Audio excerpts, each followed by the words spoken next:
आदाब नमस्कार। आप देख रहे हैं हमारा यूट्यूब चैनल एक शाम टीवी और मैं अब्दुल वाजिद चिश्ती निज़ामी।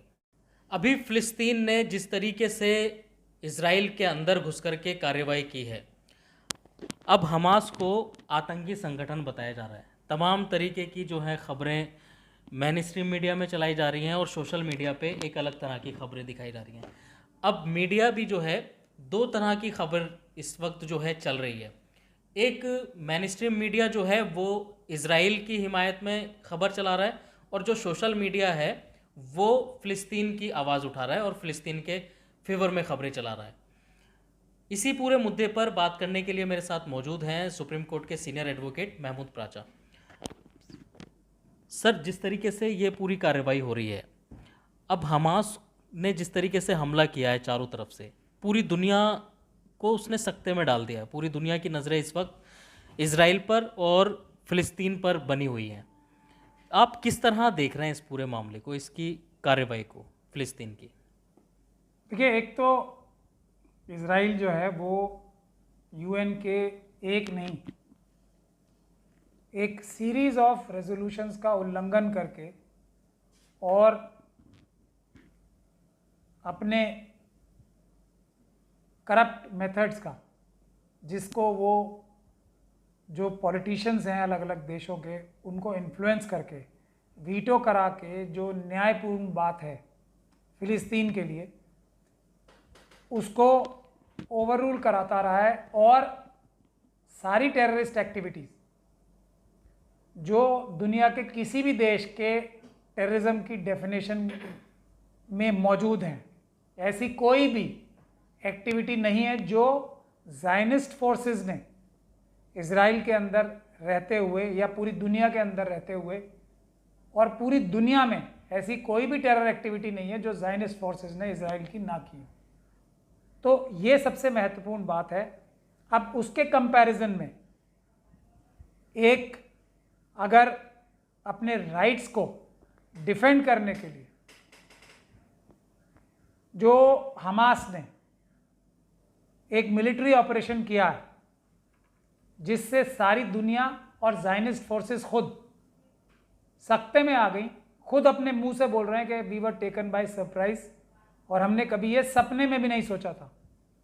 तो एक बात तो ये है कि ये ज़ायनिस्ट फोर्सेस जब फ़िलिस्तीनियों के ऊपर और फ़िलिस्तीन से बाहर भी जो दूसरे देशों में लोग मारे जाते हैं जिनका इल्ज़ाम ज़ायनिस्ट फोर्सेस पे लगता है, तो वो उसको कोलेटरल डैमेज कहते हैं।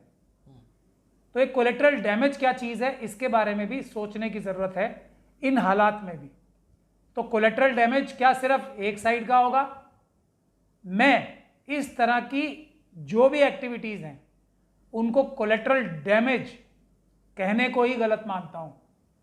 लेकिन कोलेटरल डैमेज का शब्द पूरा सो कॉल्ड जो वेस्टर्न डेमोक्रेसीज में बहुत सारे जो फैक्शंस हैं, वो कोलेटरल डैमेज को इस तरीके से लेता है जैसे कोई वो रोज़मर्रा की चीज़ हो, बहुत ही कैजुअल चीज़ हो।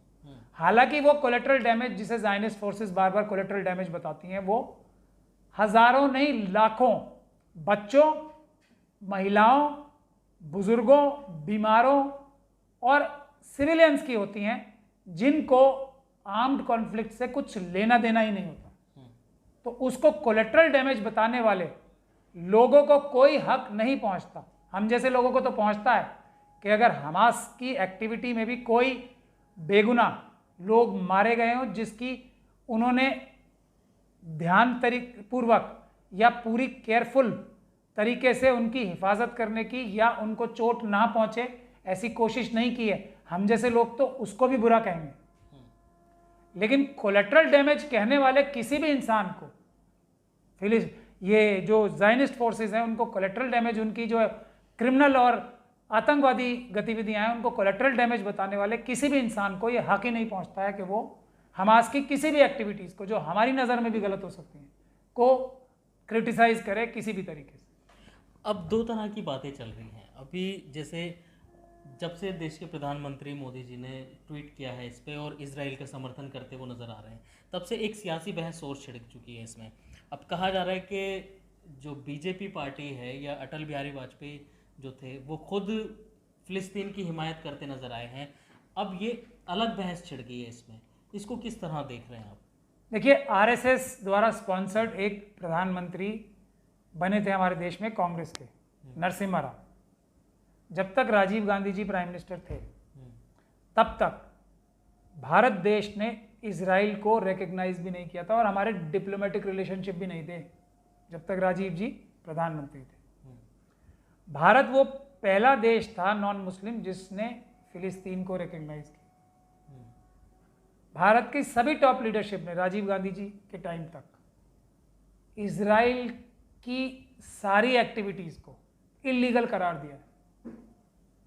ये भारत का कंसिस्टेंट स्टैंड रहा है जब तक के आरएसएस द्वारा स्पॉन्सर्ड एक प्रधानमंत्री जिसने बाबरी मस्जिद भी शहीद कराई थी, नरसिम्हा राव साहब नहीं आ गए, प्रधानमंत्री नहीं बन गए। पूरी दुनिया में जब यूएन के रेजोल्यूशंस पास होते हैं, यूएन की जनरल बॉडी के रेजोल्यूशंस पास होते हैं, तो पूरी दुनिया का कंसेंसस निचोड़ निकल के आता है कि इजराइल यानी कि ज़ायनिस्ट फोर्सेस इजराइल की ये टेरर एक्टिविटीज़ कर रही हैं और उनको ये नहीं करने चाहिए। उसके बाद मोदी जी की तो खैर में वाजपेयी जी ने भी वही पॉलिसी फॉलो की जो देश की कंसिस्टेंट पॉलिसी थी। मोदी जी की तो बात करना ही बेकार है, वो तो देश के सारे इंटरेस्ट को, स्ट्रैटेजिक इंटरेस्ट को, डिफेंस के इंटरेस्ट को, इकोनॉमिक इंटरेस्ट को अपने मनुवादी मानसिकता के गुजराती बिजनेसमैन के हवाले कर चुके हैं।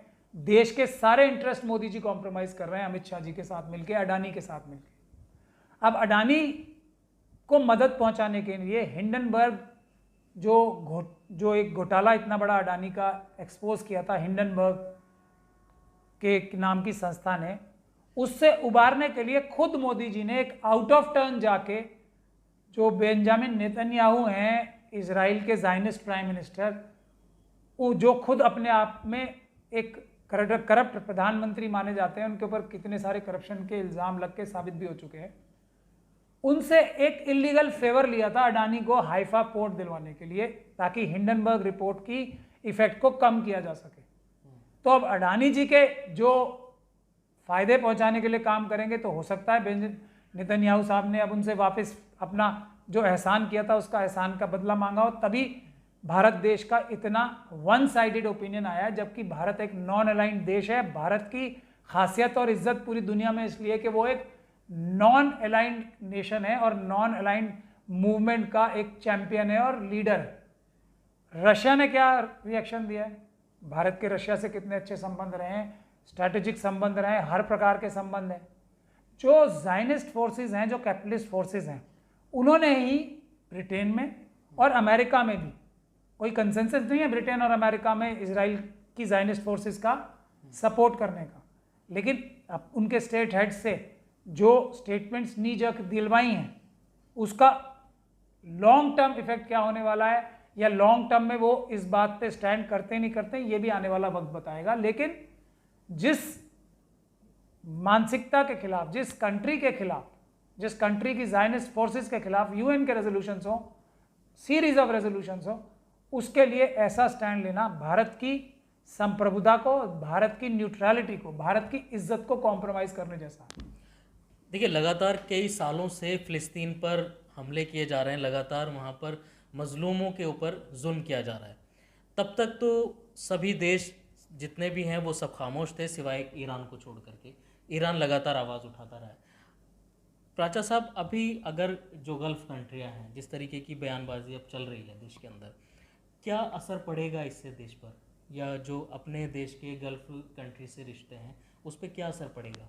अगर मुस्लिम देशों से हमारे देश के रिश्ते खराब होते हैं ऐसी बातों से जिससे देश को कोई फ़ायदा नहीं हो रहा, इजराइल देश से भारत को कोई फ़ायदा नहीं होता, नुकसान ही होता। हाँ, इसके करप्ट पॉलिटिशियंस को, आरएसएस के लोगों को अपनी दुनिया भर में करप्शन करने के लिए और पैसे चुराने के लिए देश में और विदेशों में भी ज़ायनिस्ट फोर्सेस का फ़ायदा ज़रूर उठा सकते हैं। टेक्नोलॉजी की बात जो करते हैं भारत के लोग, भारत के एक से बढ़कर एक साइंटिस्ट, हालांकि उसमें भी अगर देखा जाए तो और बेटर हो सकते हैं। अगर हमारे देश के SC ST OBC और माइनॉरिटीज़ को ज़्यादा चांस मिलेगा, जैसे APJ अब्दुल कलाम साहब को चांस मिला तो उन्होंने देश की टेक्नोलॉजी को कितना ऊपर पहुंचाया। जब SC ST OBC और माइनॉरिटीज़ के लोगों को चांस मिलेगा तो टेक्नोलॉजी में हम दुनिया में सबसे आगे होंगे। लेकिन इजराइल की बेकार टेक्नोलॉजी जो अब इस हमास के अटैक से ये साबित हो चुकी है कि वो उसी तरीके का एक प्रोपोगेंडा मशीन था, प्रोपोगेंडा था कि इजराइल के प्रोडक्ट्स बहुत अच्छे होते हैं, डिफेंस मैकेनिज्म अच्छा होता है, मोसाद की जो फील्ड एक्टिविटीज़ हैं वो बहुत ज़बरदस्त आउट ऑफ द वर्ल्ड होती हैं, और उनकी पास जो इंफॉर्मेशन गैदरिंग सिस्टम है पेगासस लगा के वो पैसे तो चुरा सकते हैं। देश की आम जनता जो निरीह जनता है, जिसको कोई सिक्योरिटी का मतलब जिसके पास कोई इक्विपमेंट नहीं होता या जो टेक्निकली साउंड जनता नहीं है, उसके यहाँ तो उसके फ़ोनों से चोरी को कर सकते हैं। उसके अलावा इजराइल की जो टेक्नोलॉजी है वो मुंह के बल गिर चुकी है। उनकी सारे इंटेलिजेंस गैदरिंग के जो दावे थे और सारे इंटेलिजेंट होने के जो दावे थे वो एकदम क्रैश हो चुके हैं। वो वैसे ही साबित हुए जैसे मोदी जी अपने आप को इंटेलिजेंट बताते हैं अपनी जो क्रिमिनल मीडिया है उसके जरिए और लाखों करोड़ रुपए खर्च करके।